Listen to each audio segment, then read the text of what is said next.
Hey everyone, I'm super excited to be speaking to the psychologist Peter Gray. He is the author of Free to Learn and an inspiration to those interested in self directed education. Peter, welcome. I'm very happy to be here. If you could redesign the entire education system, what would it look like to you? First of all, let me say that I would, if offered the opportunity to redesign the entire educational system as a top-down thing, me being the czar of education and telling everybody else what they should do, I would decline the offer. I think it has to be a bottom-up movement. No educational system is going to work unless the families believe in it and want it. So I think that the way that the educational I'll get to your question, to the intent of your question in a moment, but I think that the educational system it really has to emerge from the bottom up. And my ideal would not be a single educational system. It would be many opportunities for learning, many different ways of learning. Many different and where families would have options of what to do. Some families would homeschool. Some families would get together with other families and create little, parent co-ops. Some families would opt for something different. But my own beliefs, of course, are that, education works best when the people being educated are in charge of it. That when the children, if we're talking about children, when children are making their own choices about what it is that they're doing and learning, children are really biologically designed to learn through exploration, through play. They're born highly curious. That curiosity leads them to want to understand the world around them. And they're born with this strong drive to play and play in many different ways. And play is how children develop skills so that it's if instead of the question, "How would I design it for everybody?"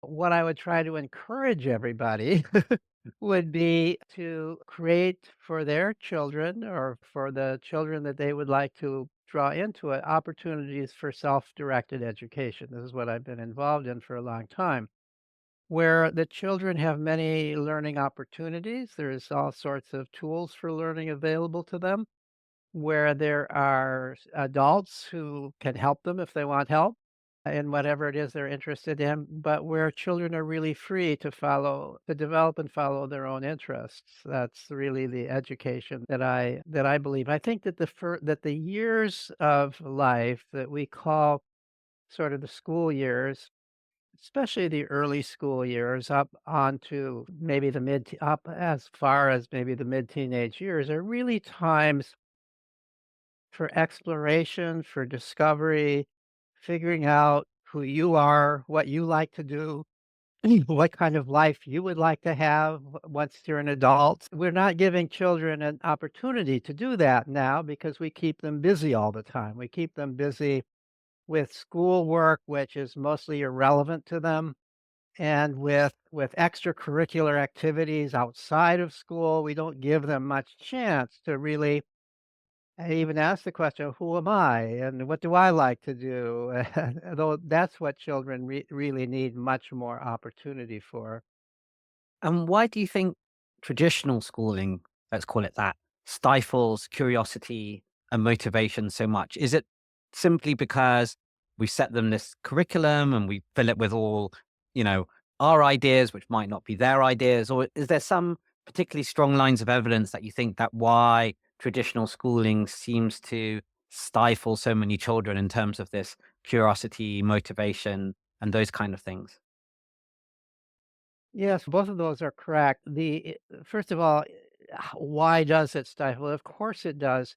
You can't curiosity is disruptive in the typical school. You can't have the child who wants to explore things is disruptive in the classroom.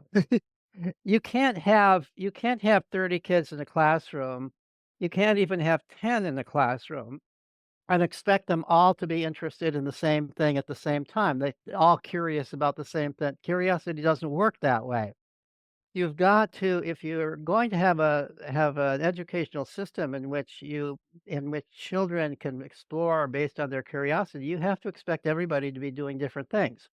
You can't expect you can't have order in the classroom where everybody's sitting in seats and everybody's doing and you also can't have certain expectations that everybody's going to learn the same things at the same time. That just can't happen. And of course, curiosity is destroyed. So is playfulness, because if you're playful, that gets you into trouble in school. That's just so our school system is so the two primary biological educative drives in children are curiosity and playfulness.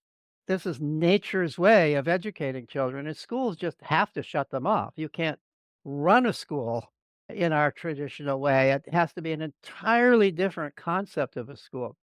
So, but a somewhat more historical answer to this is the original purpose of schools was precisely to shut off curiosity and play. The schools that we have today, the Western type schools that we have today, which are now all over the world, really started in the 17th century, even somewhat before, in response to the Protestant Reformation, where the belief was that we need to educate children so they can read the Bible and so they will be obedient. And so the schools were designed primarily in Prussia, the German state of Prussia, to suppress children's spontaneous ways of learning, deliberately to suppress that. That it was believed at that time that children were born sinful and that things that they did themselves would be sinful and harmful, and that the primary thing that children needed to learn is to be obedient to authority. And so schools developed deliberately to suppress children's own endeavors and get them to obey to authority, to the school master, as they were called at that time. And so a school system developed then for that purpose, and we've still got that same school system. Nobody that I know who goes into teaching says, I'm going into teaching so I can suppress curiosity and so that I can inhibit playfulness and so I can indoctrinate children. Nobody says that. But every teacher who goes into the traditional school system is going into a system that was designed for that purpose. And no matter what the teachers say they're doing or want to do, they are suppressing curiosity and they are indoctrinating. They may not be indoctrinating them in the Bible anymore, but they're indoctrinating them in whatever the curriculum is because the school system is not designed for questioning, for critical thought, for people having really different ideas. It's designed for uniformity, and it's designed for learning a particular curriculum, whatever that curriculum is. And do you think children have more rights today then, or fewer rights? If you trace it back historically, children were allowed to work, then they were working too long hours. We decided, oh, that might not be such a great thing. But then rather than giving them more time to play, we put them in an education system. And then there seems to be over history, talk about 50, 100 years, a kind of tension between giving children more rights and more say in what they do and less rights or less ability to move around and go out and play or take their own transport and things. How do you think that's evolved? What do you think we should be doing about it? And do you think children have more or less rights? And should we be giving them more understanding of that? That's a really good question. So there's some ways in which children right now have more rights than they have in at least in Western history, in modern Western history. They have more rights in the home to talk back to their parents, to eat what they choose to eat rather than what their parents tell them they have to eat, to dress the way they want to dress. We're even talking about the rights of children to change their gender if they want to do that, right? These are rights that were not present when I was a child as much as they are today. Certainly not present 150 years ago as much as they are today. On the other hand, children in the past, certainly when I was a child and before that, weren't watched all the time. We had certain kind of restrictions in the home, but we spent a lot of time outside of the home with other kids, playing, exploring, doing things that kids have always done. And there, children were free. And now we're not allowing that nearly as much as in the past. That's been largely cut off. Children are not free, at least in the United States, to just go out and play on their own and with other children without adults there guarding them, protecting them, telling what to do, and so on and so forth. So, in that respect, children have far fewer rights. They have, as one author who's looked at the history of this put it, children have more personal rights in the home than they did before, but far less freedom outside of the home than they ever have had before. It's also the case that the school system over time, certainly since the years when I was in school many decades ago, has become far more time consuming and far more restrictive of what you can do within the school than it used to be. So school has become less free than it used to be. We used to have much more time for recess. We used to have long lunch hour. We had shorter school days.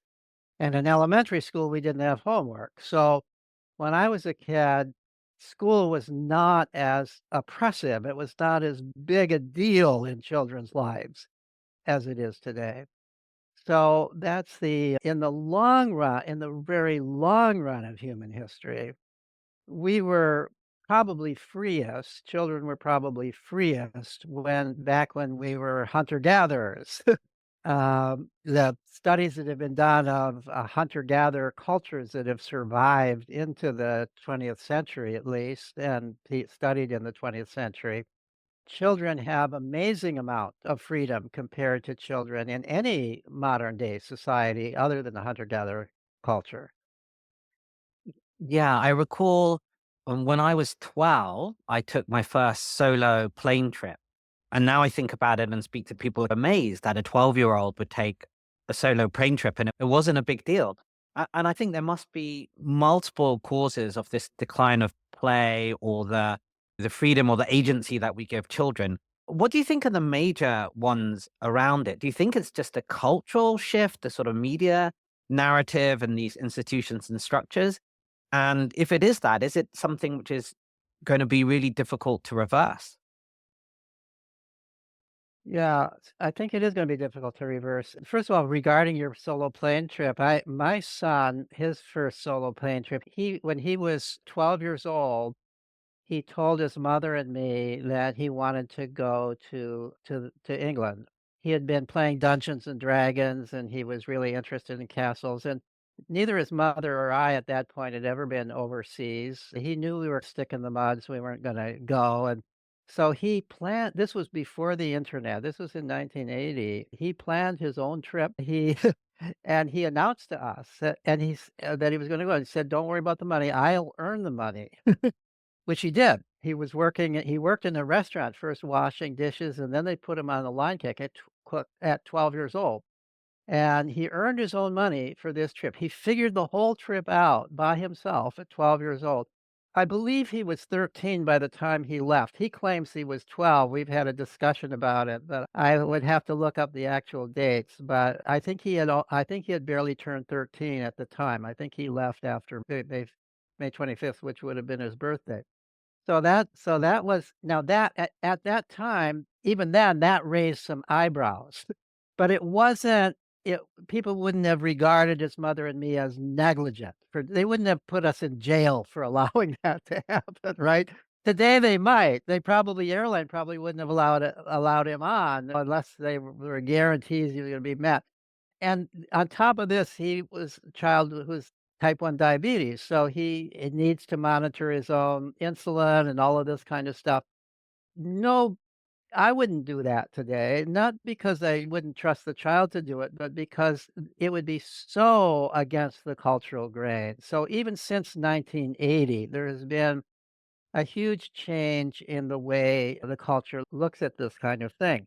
So I think that the change in the culture has come from a variety of causes. It is interesting that in the United States, the biggest shift occurred in the 1980s. Some of this was building up gradually before, but the biggest shift in thinking about this occurred in the decade between 1980 and 1990. And there are several things that happened in the United States that I think all contributed to this. One of them was the election of Ronald Reagan as president and a legislature that was with Reagan. And what happened beginning in the 1980s is that the economy changed dramatically in the United States, such that the gap between the rich and poor increased and has been increasing ever since. There's a lot of research that shows that when the gap between rich and poor is great, when you lose the kind of safety net that occurs when government provides supports for people who are poor, when you lose the safety of labor unions, which were more or less destroyed during the Reagan era, and when you begin to greatly decrease the taxes on the wealthy and therefore have to cut back on safety measures for the poor, suddenly now parents become far more concerned about whether their children are going to make it financially or not. Back when I was a kid, parents weren't that worried about that. Grew up in a working class family, and neither of my parents at that time had gone to college. My uncles, with one exception, were not college educated. They all had decent jobs. They all could support a family. They could own a home. They could even own a little cottage out in the country. And without and it and the ed that this educational achievement was far less of a big deal. Then with these changes, people began to worry, and there were also other changes that occurred that for a variety of reasons, some of those working class jobs went away. People began to think that the way that I can make sure that my child, or at least increase the chances that my child will succeed as an adult, is to make sure that my child is well educated, that they do all the right things in order to prepare themselves in what suddenly now is seen as a very competitive world. We didn't see it as so competitive.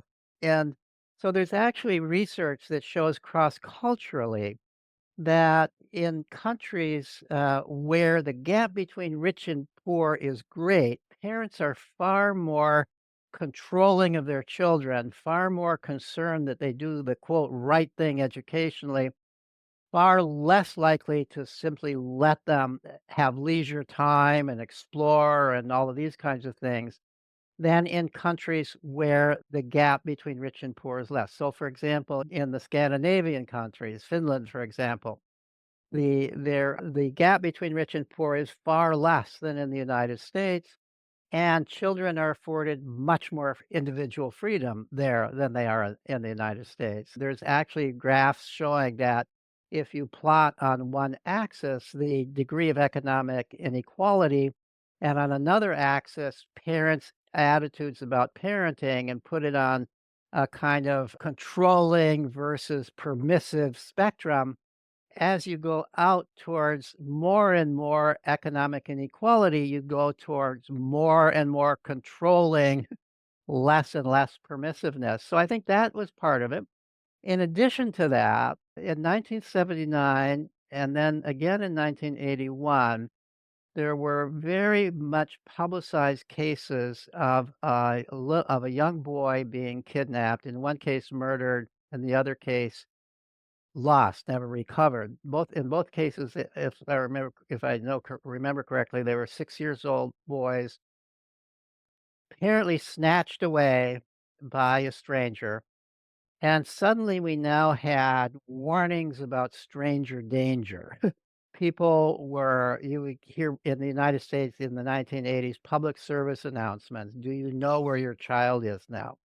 And so the concern about watching your child all the time because they might be snatched away. Now, was then an extraordinarily rare crime. That's why it was so newsworthy. It's still extraordinarily rare. It almost never happens. But people began to become afraid of that. And that became a reason not to let your child out of sight. And that reason has even grown over time, even for this irrational reason that there's this tiny little probability, little chance that your child might be snatched away by a stranger. It almost never occurs. But people think it occurs frequently because of the way it's publicized. So that played a role. And then there's one other thing that happened in the 1980s, also at the direction of Ronald Reagan, which was the a book that a federal analysis of our school system, which concluded, in fact, this was a foregone conclusion based on who was chosen to work on this study and write this book, that our school system has become too lax, that we are not keeping up with other countries, particularly not keeping up with the Southeast Asian countries educationally, and we're going to fall behind. And so this book was published, and that became then that initiated a new way of thinking, what then was regarded as a reformation in schools, which was the opposite of the kind of reformation I would be wanting. More and more classes, more and more testing, less and less freedom of teachers to do what they wanted. And then that ultimately became incorporated into the No Child Left Behind Act and then Common Core, which greatly restricted what teachers could do in the classroom. So school became ever more rigid, ever more controlled by top down by a curriculum. So all of those kinds of changes, I think, are have led to the system that is leading children to suffer so much today. I hadn't put together the politics of it or the emphasis that Reagan had on the individual and the ability or opportunity for jobs and that type of thing, as well as, say, the stranger danger and the articles on school. It's interesting because, for instance, in Finland, you don't go to school until 5 or 7, even. It would be you could easily just go at 7 and no one would blink. And in some cultures, like in Japan, they make a big deal of the first time you could go to the shops yourself, which you might do at 3 or 4 or something like that, and have this, that from the cross cultural. And, in the UK, we had a big splash again with a missing child, Maddie, I believe, a daughter, which again became very salient. But to your point, the statistics of it are extremely rare, much more Right. likely for all sorts of other incidents than that.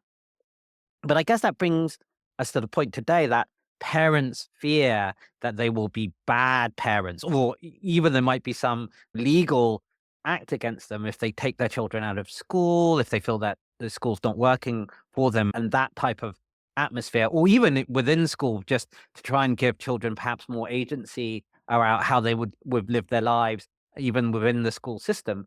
What would you say to parents who feel that they might be bad parents, or what we can do around letting children have a bit more agency and play? Yes, yeah, you make a good point that so it has now become a moral imperative that you, and in some degree, legal imperative, not actually written in law, but treated as if it were written in law, about always minding your child, always watching your child.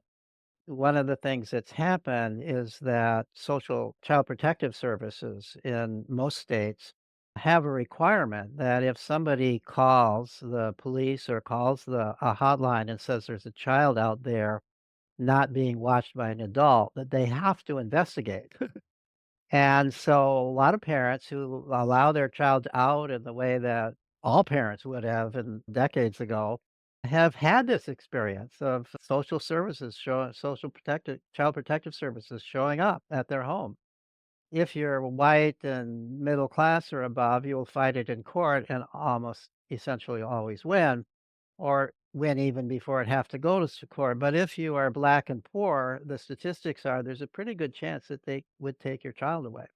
So people have become vigilant for that reason, even over their children, even if they know that it would be good for their child to go out and do these things on their own. It would be developmentally appropriate. It would be valuable. The child would enjoy. The child would grow from it.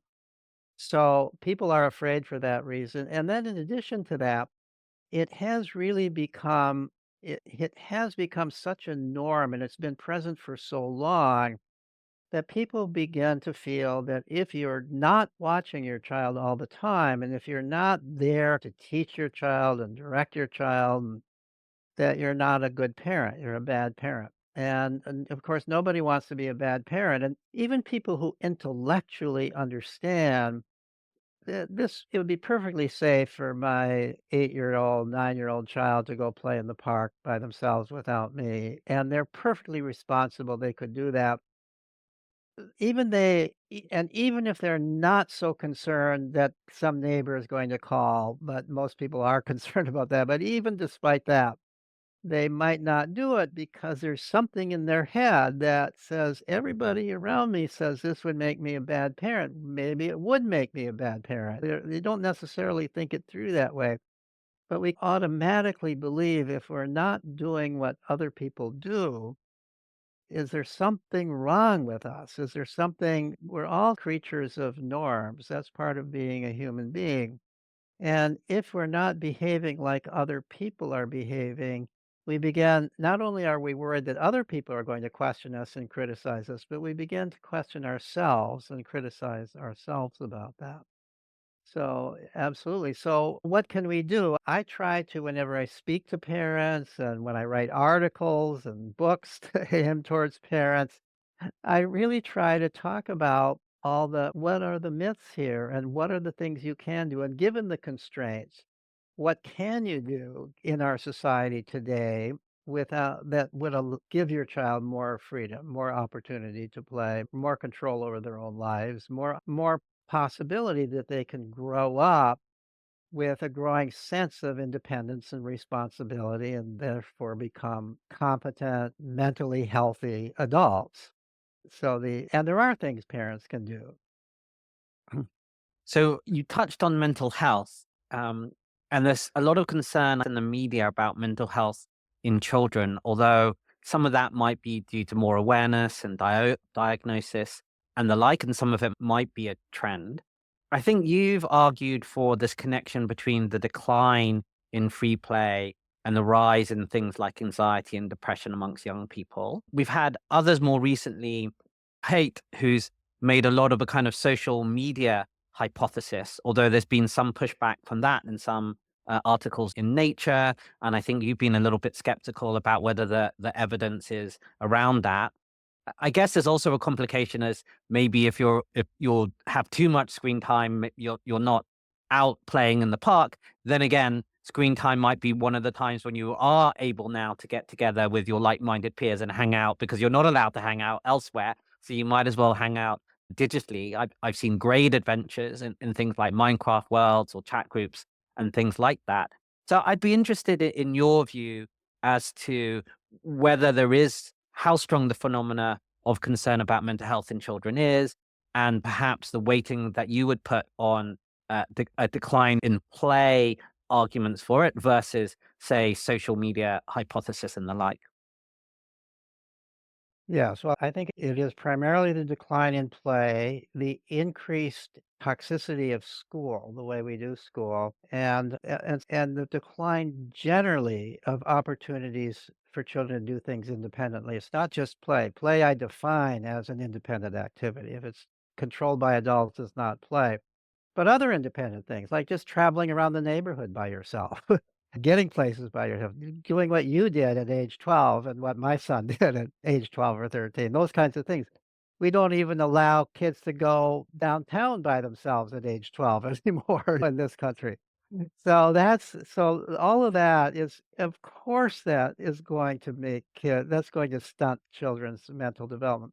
Now, in terms of in my mind, the best measure of the decline of the decline of mental health is probably suicide rate, even though that's just the tip of the iceberg of suffering, because it's a solid number. The ways that you measure anxiety and depression, you're right, could possibly be changed in terms of people's willingness to report it, to admit it, and so on and so forth. But the suicide rate by 1990 was already about 5 times what it was in the 1950s for teenagers. Um, and it peaked in the 1990s. There's actually let me spend a couple minutes on this because this also gets to the difference between what Jonathan Haidt believes and what I believe about this. Between 1950 and 1990, you had an upward slope of suicide rates to the degree that we have data on based on assessments of anxiety and depression. Those also were upper sloping. Reached a peak, interestingly, in 1990. That was the peak. That peak was as high as it is today. We're not higher today than we were in 1990 on any measure of mental problems among young people. Haidt ignores that totally. So, that was all before the internet. That was all before most families had computers in their homes. We had already been changing the nature of schooling. We had already been depriving children of free play and a lot of the freedoms that they had before by 1990. Then, what's interesting, and I only began talking about this recently, I tended to ignore it as everybody else did. Things got better for a while. Between 1990 and 2000, suicide rate went down. So did depression and anxiety to the degree that we have reasonable measures of those things went down, not to 1950s levels, but went down by about a third of the way down, then leveled off between 2000 and 2010. Now, why did they go down? The only answer I can come up with is they went down because of the internet. It went down because by 1990, we had pretty much prevented kids from interacting with one another, playing, exploring, but now they had a new way to do it.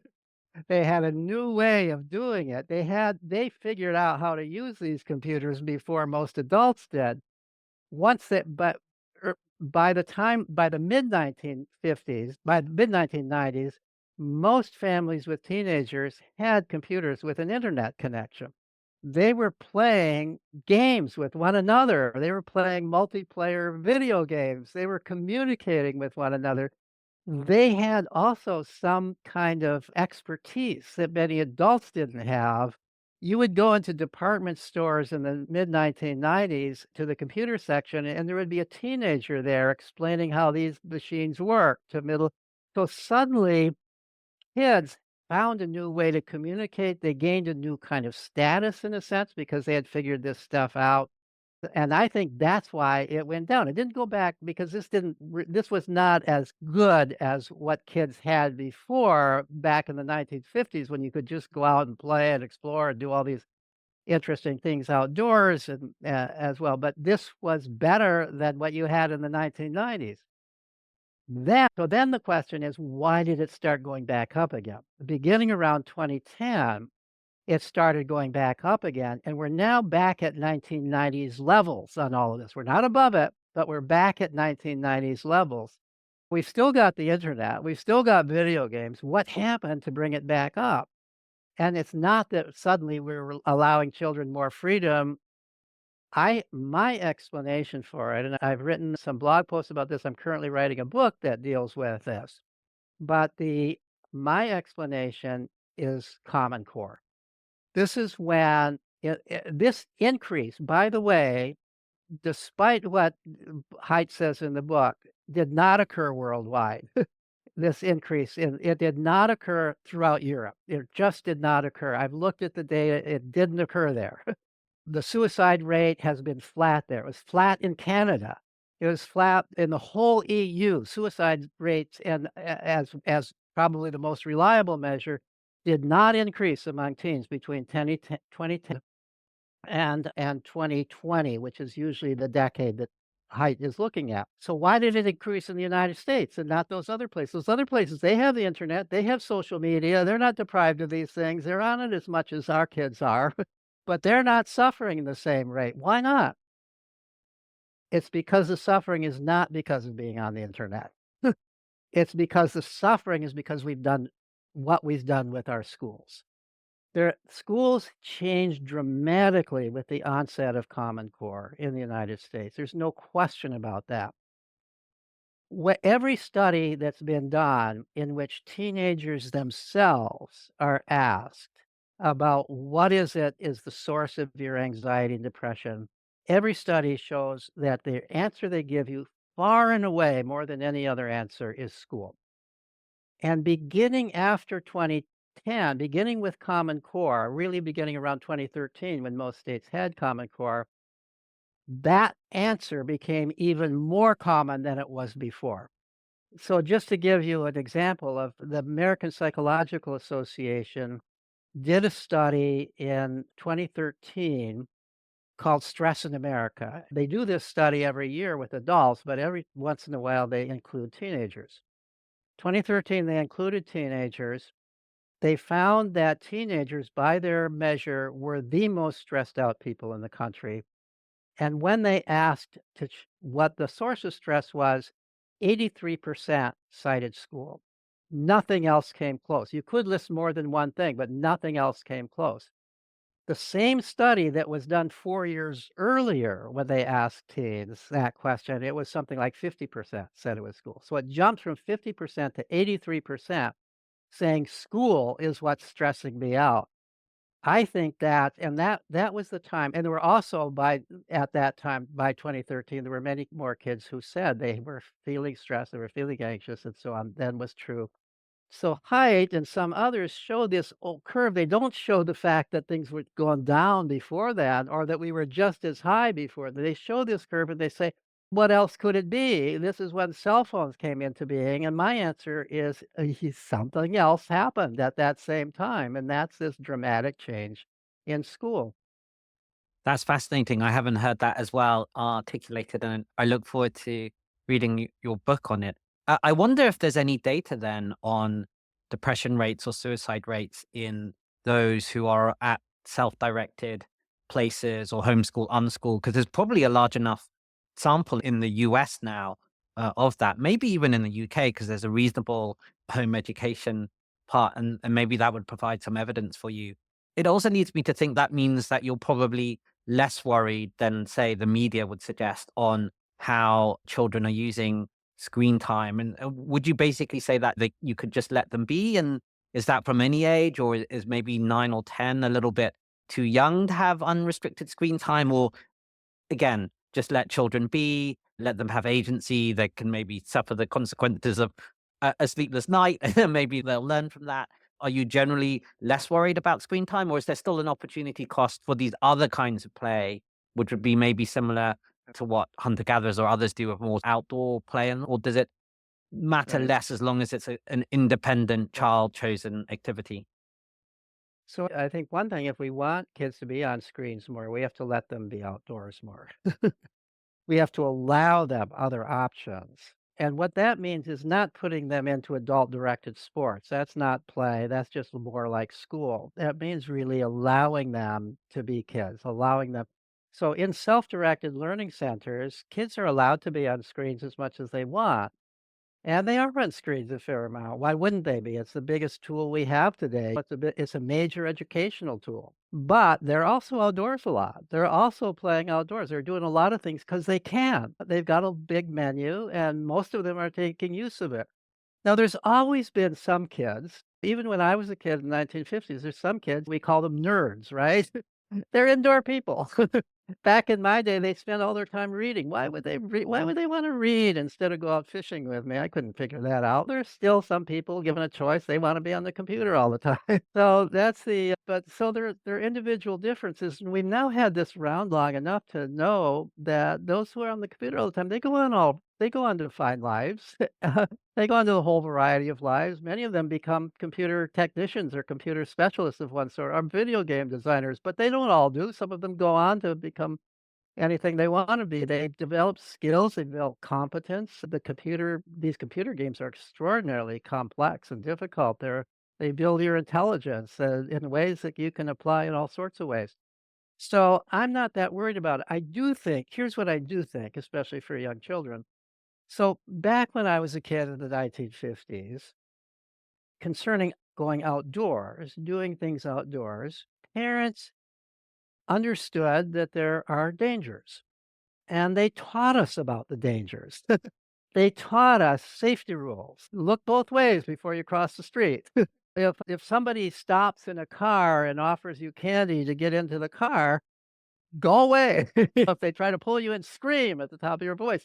We were all parents weren't naive. They knew there were some dangers out there. The risks were pretty small about the stranger thing, but the risk was there, and they taught us what to do. There is also general advice. Generally speaking, especially if you're gonna be out late at night, be with a friend. Don't go by yourself. There's safety in numbers. There are these kinds of things taught to us. I think we also need to teach young people about safety on the internet. There are dangers on the internet, including the danger of just getting sucked into it and spending too much time, wasting your time more than even you would really want to do. So, instructions in time management, how to control your time. I also think it's appropriate to have certain rules about I think it would be a terrible idea to take away the cell phone. It's the most powerful tool we've got, educational tool. It's also a safety tool. If something happens to you, you've got that in your pocket. You can call your parents or you can call 911. Why take that away? But there are safety things about it. Don't just like you don't if somebody offers you candy to get into the car, if somebody meets you on the internet and wants to meet you and you don't know them, don't do it.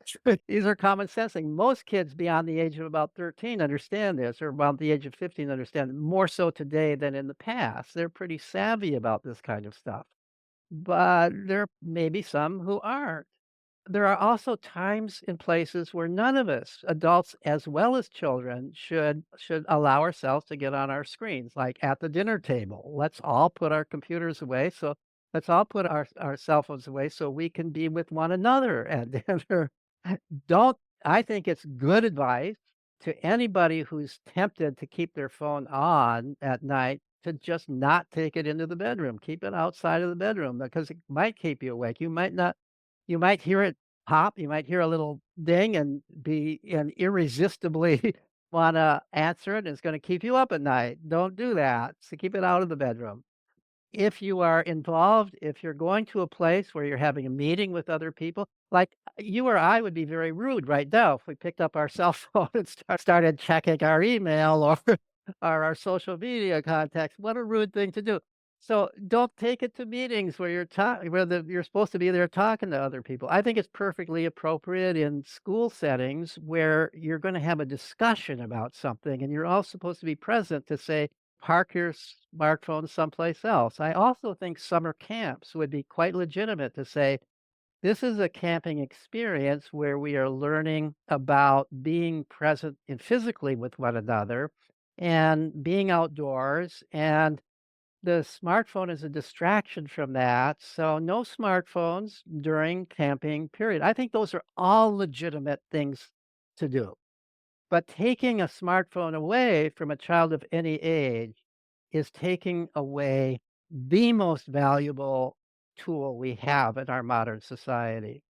Yeah, that makes a lot of sense. Give them rules and principles, the advice that you'd want to give anyone, including ourselves, but Right. don't take away the actual tool.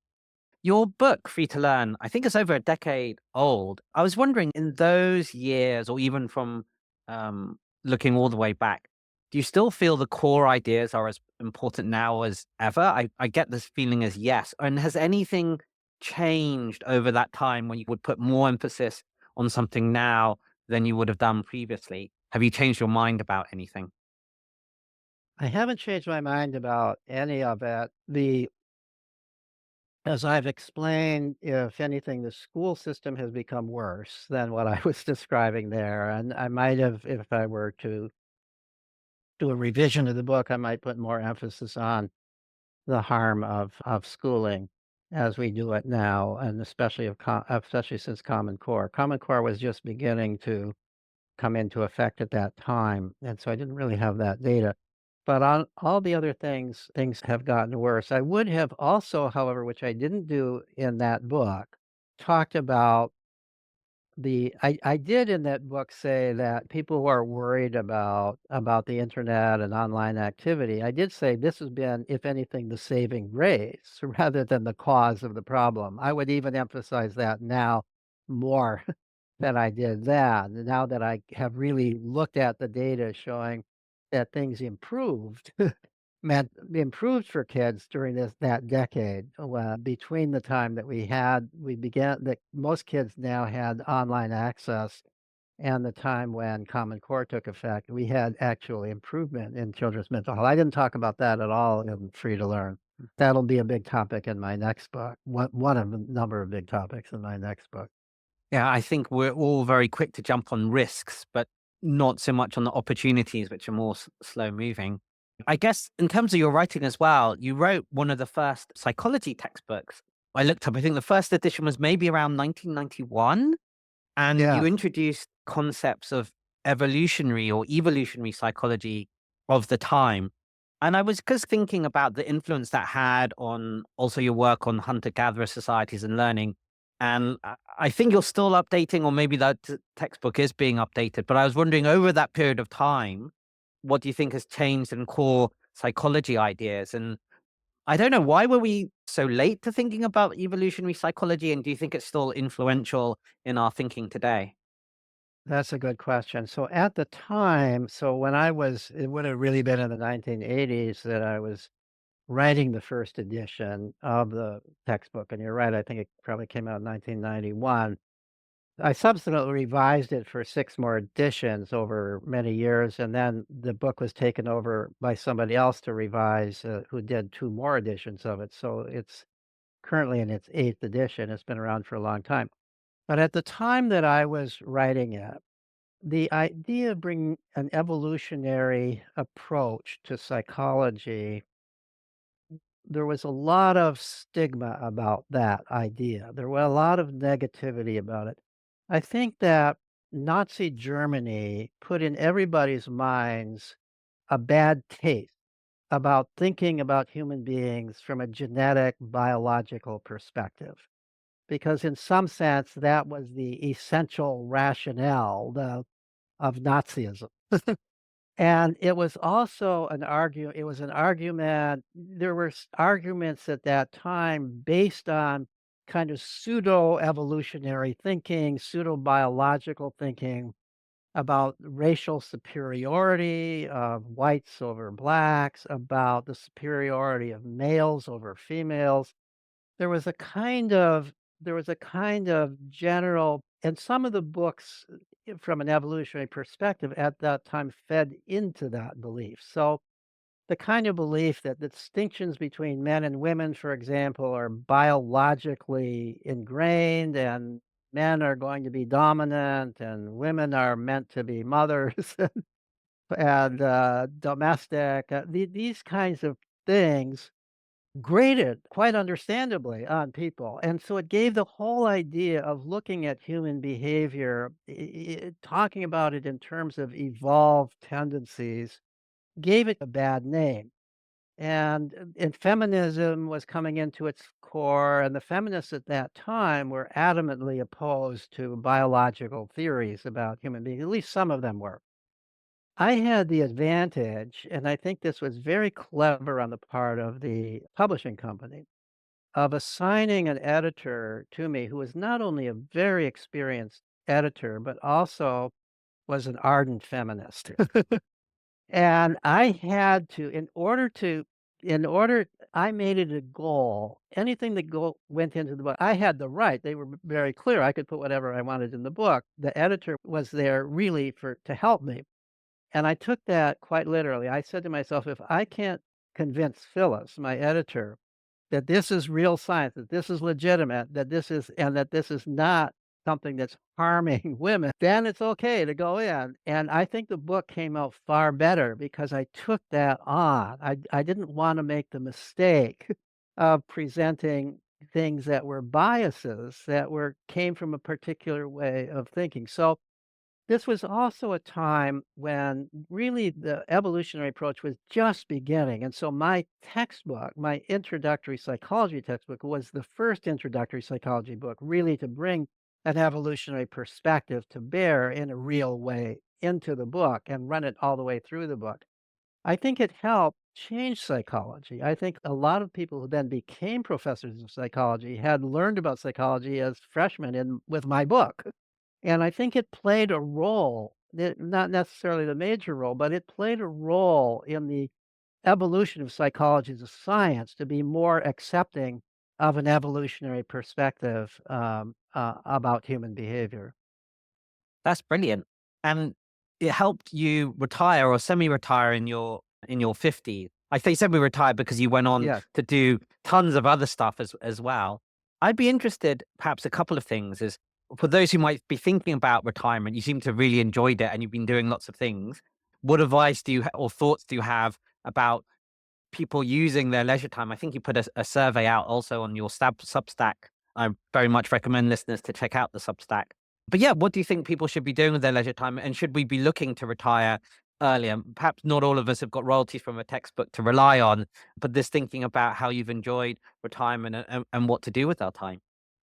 Yes, for me, it was a very wise decision. I did it for several reasons. I was far from typical retirement age. Professors tend to stay on forever. Sometimes the administration wants to get rid of them, and it's hard to get rid of them when you've got tenure. But I was far from retirement age, from typical retirement age. But I had already been teaching for 30 years. I had been chair of the department for a small portion of that time. I was often involved in administrative responsibilities. And as much as I enjoyed some aspects of teaching, there were, as you might guess from my book, Free to Learn, there were other aspects of teaching and grading and so on that I was beginning to not enjoy and not really believe in any longer. And I certainly wasn't interested in becoming a dean or working on in more administrative ways at the university. And I did because the book made enough money, I was set enough for retirement. I didn't have to worry about maintaining that salary. And also, frankly, the university changed a little bit. I think that the spirit of kind of collegialism changed, and this was not just at Boston College, this was everywhere. The It became more driven by the universities wanted everybody to get grants, and to get grants, you needed to publish a certain amount of research, and people began to publish research just for the sake of publishing research to get grants. And no longer were people spending one of the great leisure things about being a professor is just like having long lunches with your colleagues and talking about ideas. And people weren't doing that anymore. Here's the downside of the computer. They were eating their lunch in front of their computer, right?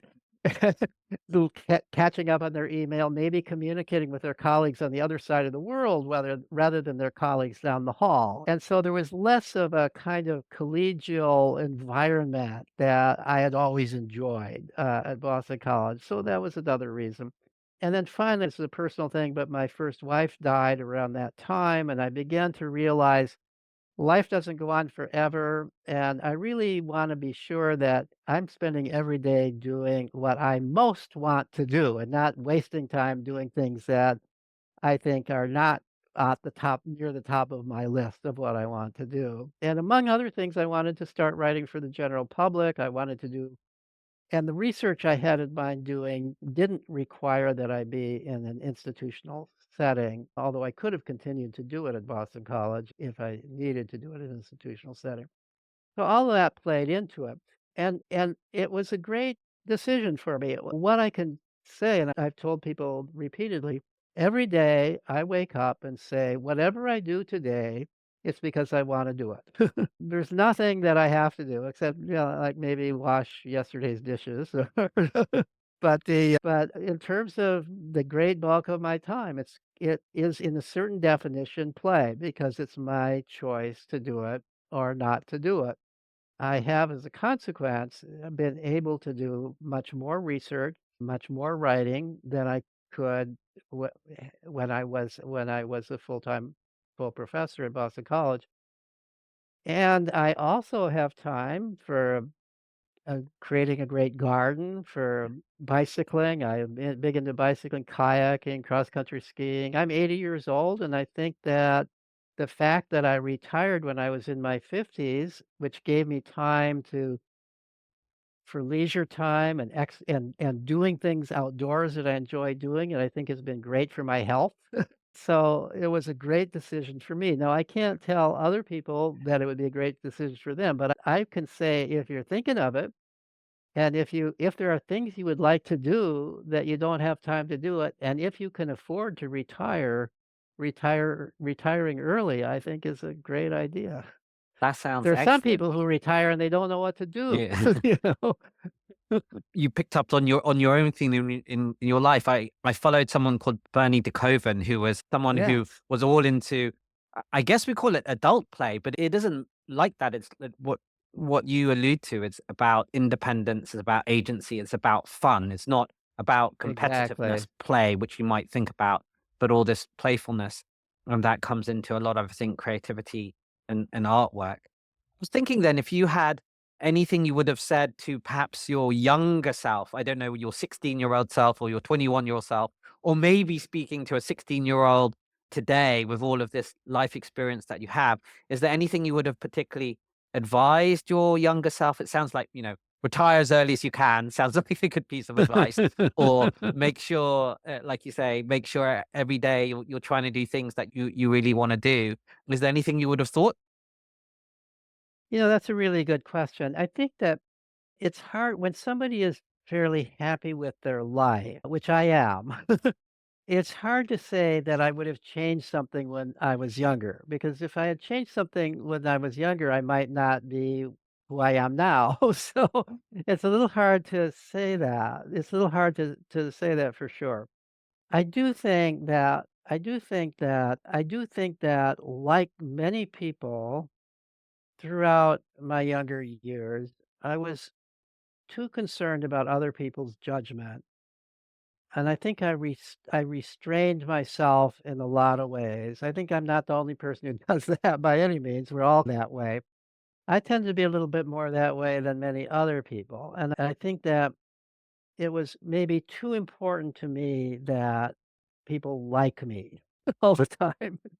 And I think that was constraining on my life. I think I've gradually somewhat overcome that with time. But I think what I would say to young people today, but it's a different world today than the one I grew up in, is don't worry so much about school.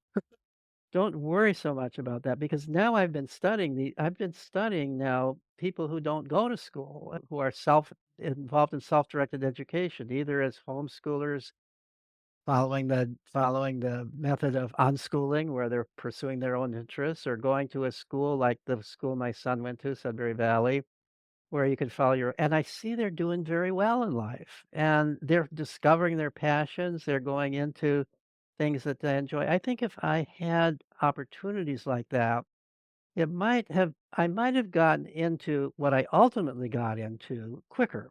I went through a conventional school. I went to graduate school, not really knowing what I wanted to do. I went to graduate school primarily as an alternative to going to Vietnam. And at that time, you could still get a student deferment, and then by the time that was no longer case, I was married and had a child and had a deferment for that reason. I didn't go on to graduate school because I had a particular intellectual passion. I hadn't really developed an intellectual passion at that point. I was interested in a lot of things, but I wasn't passionate about them, and I ended up being a brain researcher studying the brains of rats and mice and bindings of hormones, and I did competent work, and I found it somewhat interesting, but it wasn't passionate for me, and I never was fully into it. I never felt it was really all that important. It wasn't until much later, after I was already a professor at Boston College doing that kind of work, that I then got interested in child development, and that really was interesting to me. Now, the roots of that interest were really present long before, but I never followed those roots of that interest. I followed what seemed to be a more conventional, safe path of brain research. I got into a very happened to who knows why into a very selective university working with top people who were doing brain research, and I felt boy, I really achieved that, but it was more like because I could do it, I had to do it, was as opposed to this is really what I wanna do. And so I think that this is almost sounds trite because people say it in graduation speeches all the time, follow your passions, but to follow your passions, you have to discover what they are, which means you've got to have time to play and explore. And although I had much more time than most kids have today, I wish I had even more time for that and had the opportunity to then, by the time I was of college age, to really know what it was I wanted in life and would have pursued it in a more direct fashion, got into it earlier on. That sounds like excellent advice. Don't worry too much about school and don't worry about too much about what other people think Yeah. as long as you get on with it. That's great. Okay, coming to our last couple of questions then. One I had is around your own creative process. You write quite prolifically on your Substack. You used to keep a blog, kind of blog post before. You've also done research. Are you a sort of have to write 2 or 3 hours a day? Do you write more morning or night? Does it just come to you? You obviously spend a lot of time outdoors as well. So you have all of these activities. I guess does your walking activity outdoors spark the thoughts that you're having and where do your ideas come from? I just everyone seems to have different creative processes. So I'd be very interested in how yours come about and how your writing in active day is. Yeah, I think that so because it would be different if I were writing fiction. Sometimes I wish I were writing fiction. I could just make stuff up. Yeah. But since I am writing, I'm trying to present to people what we know, or at least what we have good reasons to believe because of research evidence. So I spend more time reading research and doing library research than I do in actual writing, sitting down and writing. So I spend a lot of time in front of my computer. I used to spend a lot of time in the library. Now, fortunately, I can sit in front of my computer and get all the information that way, download articles from the library or from the internet. So I spend a lot of time doing library research. I spend a certain amount of time doing still empirical research, but it's empirical research that doesn't require being in a laboratory, survey research, and so on. But I also do spend writing, interestingly, has never been easy for me. And maybe that's why I'm attracted to it. Who knows? When I was in school, I always got A's in math. Math was simple for me, but I never really was that interested in math. Writing, was more of a challenge. Reading was more of a challenge. I was a late reader, and here I am, a life of mostly reading and writing. So, and it's still a challenge. Writing is, and I have to go over and over. I try to make it look in my blog posts and Substack posts. I try to make it look as if it's coming easy and spontaneous, but that's the result of a lot of going over and over for the most part. So the other thing that I think helps in terms of the creative aspect is taking time off from it. So when I'm out bicycling, which I spend at least 3 hours on average every day outside. Is that an exaggeration? I don't think so. If I were really to average it out, at least 2 hours every day outdoors. I have a habit of going for a 15-mile bicycle ride every morning as part of my routine. When I'm on my bicycle or when I'm kayaking or doing cross country skiing, whenever we have snow on the ground in the winter, these kind of rhythmic activities, and my mind is very free, I very often come up with ideas that hadn't come to me before. It's like the back of my mind, even though I'm not consciously thinking about it, is working on this, and suddenly this new insight sprouts into my mind. This is not unique for me. There's actually research showing that people have these kinds of insights when they have been working on some problem to be solved, some general area, and now they take a break from it. And then suddenly some insight comes to them about what they had been working on before. I think there is a sense in which the unconscious mind continues to work on the things that your conscious mind had been working on before. And it's often in those instances that you come up with what we call insights, come up with a novel way of looking at what you have just been struggling with consciously before. And so I think that's part of it. I really think that I believe this is part of the way the human mind works, that everybody who's involved, whether you're a writer, whether it's a fiction writer, whether you're a scientist, if you're involved in things that involve, a mental process that involves some sense of creativity combined with knowledge that breaks from what you're doing are really important. And the kind of break that's best, at least for me, and I would guess for other people, is the kind of break where you're taking a break, you're doing something that's refreshing and your body is involved in it, but your mind is not focused on that new thing. Your mind is running free.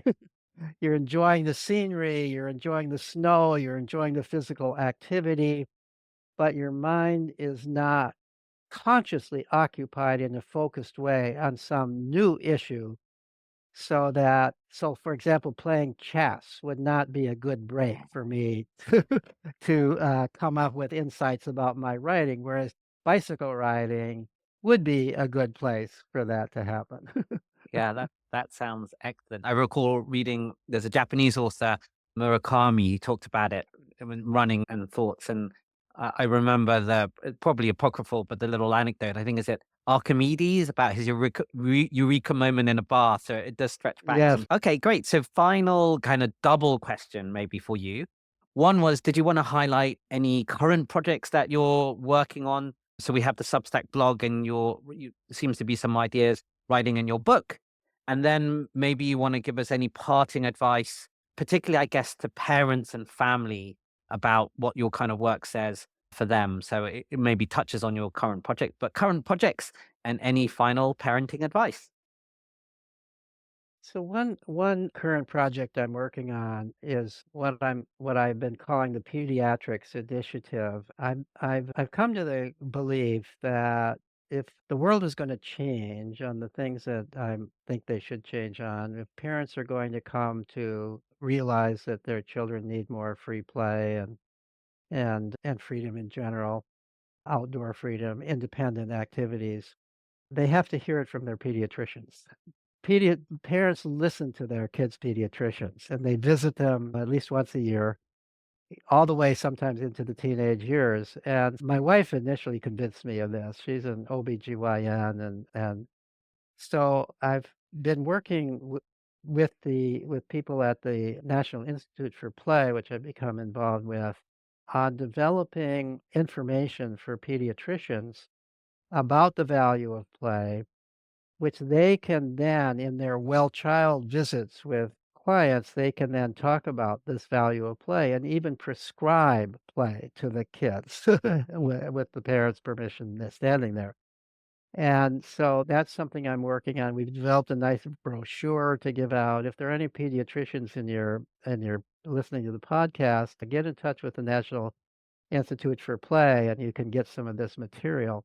We're also sharing this with psychiatrists, psychologists who work with parents. We're sharing it with schools. I've been working for some time with the nonprofit organization Let Grow, which I was one of the founders with, along with Lenore Skenazy and Jonathan Haidt years ago, bringing more play into schools. And we're involved with that. I designed a research study looking at the effects of these interventions where children have an hour of absolute free play at school, age mixed play, and what consequences does this have for the kids and for the school climate and so on. I've been that's some so those are a couple of research projects I'm involved in. And as I mentioned, I'm working on a new book. My working title for the book is Restoring Childhood. I believe that over time we've been gradually taking what is natural childhood away from children, and if we're going to have healthy children, we need to bring childhood back to them. And so that's what this book is about primarily. So those are some of the things that I A am. great range of projects. Looking forward to them. And great. So last question would be on any parenting advice or advice for families. It sounds like that's the whole theme of our podcast is essentially bringing play back to children, not being not being so worried, giving them more agency.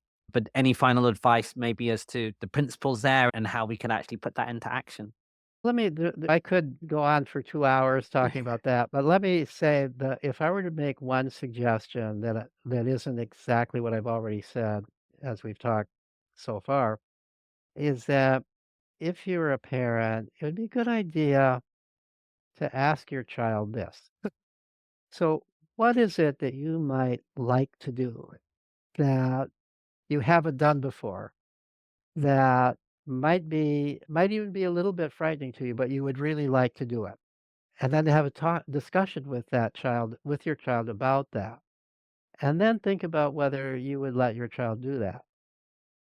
So, maybe your child this is a way of counteracting our tendency to restrict our children's activities. This is a way of saying, not imposing, not telling the child to do this or that, but finding out what the child would like to do that the child currently isn't doing, maybe because you haven't allowed the child to do it, maybe because the child just assumes you wouldn't allow them to do it, maybe because the child has been so overprotected that they haven't even thought about what they really might want to do. But you're raising that question and maybe even make a list of things you would like to do. And so this is actually something that we are also doing through schools where teachers are asking that question, and then they tell the child, "You have to negotiate with your parents about doing what it is you wanna do, and then you can report back to the school class." We call this the Let Grow intervention. It's one of our interventions in schools, and it works brilliantly, but it also could work at the parent level. It doesn't have to be a teacher. The parent who says, "My child really maybe needs more adventures that they're not getting. Let me talk to my child about this, what they would like to do, and then let me think about whether I feel comfortable with them doing it or not." And maybe it could be even a whole list of things. There's a lot of evidence that this is how children build courage by doing things that they might be a little afraid of and realizing they can do it. And it's also how parents build trust in their kids by seeing that the kids do these things and that it makes them happier and makes them stronger to do these things. One of one of the things that reinforces this, we did another little research project that I was involved in during the period of the lockdown during COVID, was a survey of many families about how they were adapting to this lockdown period when they weren't going to school. They were shut at home. All these extracurricular activities that kids were involved in were no longer being held. And what were kids doing? And we asked both the kids and parents, several thousand over the course of 2 months that we surveyed, and what we learned is that at first the kids were quite bored, they didn't know what to do, but they mostly figured out interesting things to do. And parents were surprised that many of the kids wanted to do things that the parent never would have believed, like cook a meal, learn how to cook. Because here they were at home and the parents were delighted in some cases with what the kids came up with on their own. And in this Let Grow project that I've just described, sometimes they say, "I really want to be able to ride my bicycle by myself to my friend's house," those kinds of things, which I would expect they would say. But sometimes they say things like, I would like to cook a meal. I would like to know how to bake a pie. I would like to and to then be able to do it by myself. Some of these things that we almost used to take for granted, of course kids would learn to do that. We'd want them to learn to do that. Some of these are things that parents are actually not providing their kids the opportunity to do it, and they may not even realize the kids wanna do it. So that question of talking with your kids about what they would really like to do and what they would like to maybe they would need some help at the beginning, but ultimately to be able to do it independently. That sounds excellent advice. And what would you like to do? It sounds to me like it should extend definitely to children, but maybe to all of us. That should be a question we should That's a ask really good ourselves. point. And That's a really good point. and that's the thing. It's like actually what's relevant for children is actually normally relevant for everyone, or vice versa. And maybe more people will end up wanting to do solo travel, perhaps as young as 12, but maybe for all of us. But that sounds excellent advice to question what is it we would really like to do. So, with that, Peter Gray, thank you very much. Thank you very much. It's been fun.